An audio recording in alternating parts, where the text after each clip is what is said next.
Vaginal discharge is normal, and it is one of the process or the mechanism whereby the vagina uses to clean itself of bacteria, germ, and dead cell.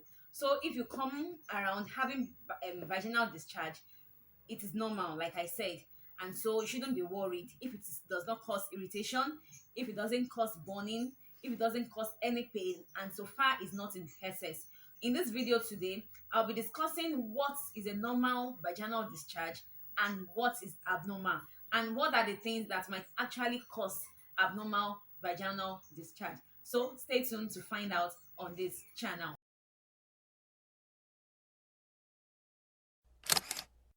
Welcome back. This is HealthArena with Pharmacology, and on this channel, I discuss healthy living tips that would help you achieve optimal healthy living. If you are just viewing this channel for the first time, please do well to subscribe and also turn on the notification bell so that you don't get to miss any of my videos when I upload.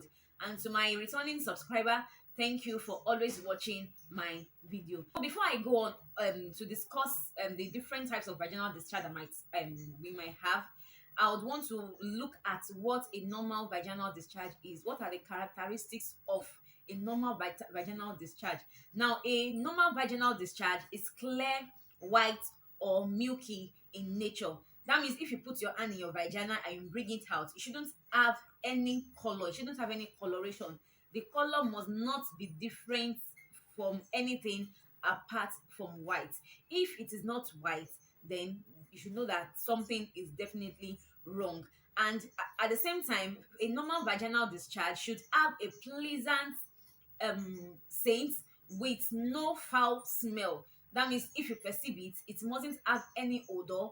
The smell should not it should not be irritating to the nose, and also at the same time, the nature, consistency, and the texture of your vaginal discharge will depend on the on your menstrual cycle, on the phase you are at your menstrual cycle. So for someone who is ovulating, the vaginal discharge, will be different from when you are not ovulating. It will be different from when you are in your fertile period, which is also the same as your ovulation period, and it will be different from when you are in your non-fertile period. So these are the things that might actually alter the consistency, the nature, and the texture of the vaginal discharge. So any other thing apart from all this, then you should know that the vaginal discharge is not normal. So the first type of abnormal vaginal discharge I'll be discussing is the thick, white, cheesy discharge. Yes, the thick, white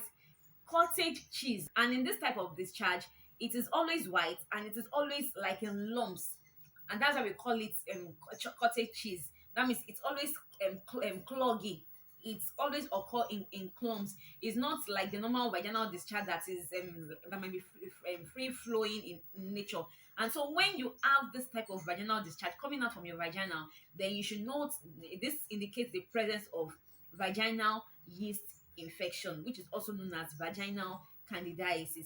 Now, I have a video that I made as regards to yeast infection. I'll put the link somewhere around this video, so you can always click on it to find more, to know more about vaginal yeast infection.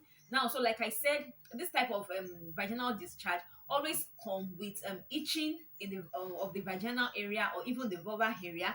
Then it comes also with swelling and pain, and also at times during sexual intercourse, it might result in pain because of the presence of the vaginal yeast infection. And at times too, because of the nature of the vaginal discharge, it might form something we call a coating on the vagina, on the vulvar area.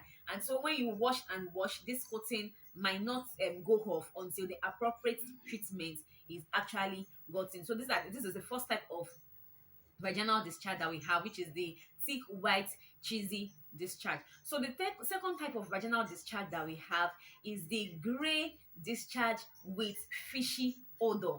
Yes, gray discharge with fishy odor. Imagine you bringing out your vaginal discharge and you perceive it and it's smelling like fish, as if you poured fish in your private part. It could be so irritating, it could be so annoying. And so when you experience this type of vaginal discharge, then you should know that definitely there is an infection. And the type of infection that is being implicated in this situation is the bacteria vaginosis, which most people do refer to as toilet disease, toilet infection. Now, there's nothing like toilet infection, there's nothing like toilet disease. Most of the infections that we ladies come down with is as a result of unhygienic practices that we subject the vaginal area to. And so also I have a video on how to, what the things you are meant to do and not to do, so as to maintain a healthy vaginal area. I will put the video also, I'll put the link in somewhere in this video. So when you begin to experience a gray, and you remember I told you that normally vaginal coloration should be white, it shouldn't have any other color apart from this white. And so when you begin to experience gray, then you should know that there's something is wrong. And this is why vaginal vaginosis comes into place. And so it is characterized by itching, burning, redness, and swelling of the vaginal area. And it causes serious irritation. That's where you begin to itch, and itch until you have this burning sensation. Like if you pour water in your private area, you have this intense burning. This is as a result of bacteria vaginosis. So if you are experiencing anything of such, you need to actually see your medical practitioner. So the next type of vaginal discharge I'll be discussing is the frothy, cloudy, yellow or greenish vaginal discharge with bad smell. I want you to note the greenish yellowish or yellowish greenish, whichever way. Now when you begin to see yellowish or greenish coloration, then I want you to know that definitely this is an indication of sexually transmitted infection. Yes, there is sexually transmitted disease, and the two most common sexually transmitted infections are gonorrhea and trichomonas. We have other ones like the chlamydia, H. simplex, and the likes, but the most common one are gonorrhea and trichomonas. You see people coming down severally with gonorrhea, and most of the time you hear them saying, "Oh, I have staph infection. I have staph infection." Now, there's nothing like staph infection. There's nothing at all like staph infection. Staph is an organism, is a microorganism that is present in almost everywhere in our body, in our surrounding. If you take a swab of a particular place in your body and you take it to the lab, you'll be surprised at how much the staph organism, the staph aureus that you are going to see that people they will come out with from the result. So when you hear people telling you, "Oh, you have staph infection," no, there's nothing like that. It's a no. It is either gonorrhea or trichomonas. And so most of this infection is always characterized by bleeding during between periods. I see so many females complaining that, "Oh, I'm on my period, it came out normally, then after some time it stopped, and I was seeing some spotting, I was seeing some abnormal bleeding." If you check very well, you could see that definitely this person has sexually transmitted infection. The second symptoms with this type of vaginal discharge is people with this come down with urinary incontinence. And what do we refer to as urinary incontinence? This is when they cannot hold their urine. Anytime they feel the urge to urinate, and on getting to the toilet, they will only pass maybe little urine. And that's because of the presence of this infection. They have this burning urge to always want to urinate.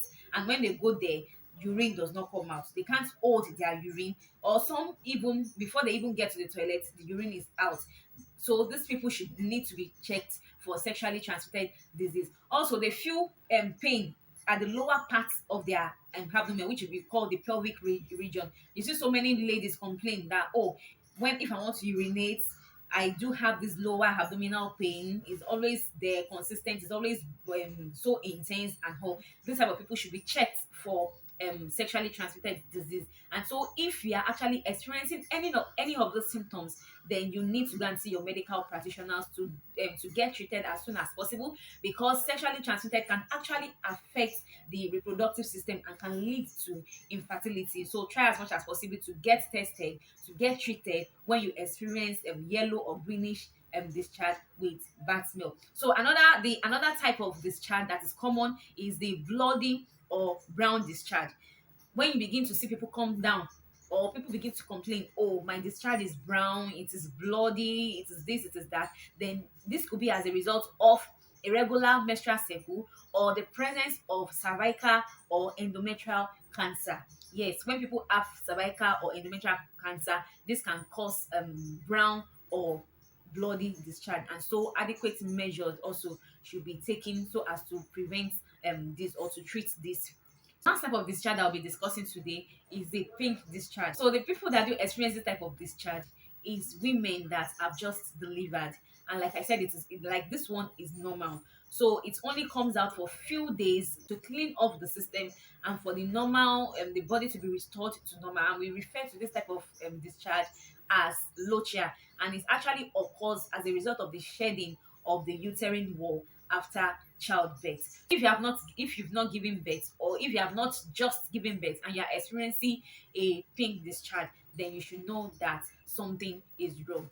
So these are the different types of vaginal discharge, and also the colors that comes with them, and also what could be responsible for them. So if you are experiencing any of this, please do well to go and see your medical practitioner so that you can get treated as soon as possible. So I hope you've gained value from this video today. If you have, please do well to subscribe. Also comment below that you have gained value. Also do well to like this video and also share, and also turn on the bell notification so that you don't miss any of my videos when I upload. See, I see you in my next video.